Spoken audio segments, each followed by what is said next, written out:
যুক্তরাষ্ট্রে সিলেটবাসীর সামাজিক সংগঠন জালালাবাদ অ্যাসোসিয়েশন অফ আমেরিকা ইনকের ০৩টি পদে নির্বাচিতদের শপথ গ্রহণ সম্পন্ন হয়েছে। রোববার রাত 8:30টার দিকে নিউ ইয়র্কের অ্যাস্টোরিয়াতে হ্যালো বাংলাদেশ রেস্টুরেন্টে শপথ গ্রহণ অনুষ্ঠিত হয়।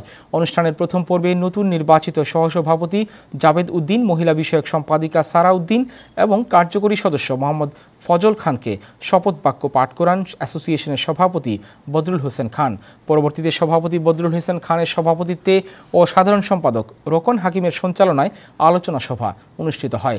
অনুষ্ঠানে সংগঠনের উপদেষ্টা মণ্ডলী, কার্যকরী কমিটির নেতৃবৃন্দ সহ প্রবাসে বসবাসরত প্রবাসী কমিউনিটি সংগঠনের নেতৃবৃন্দ উপস্থিত ছিলেন।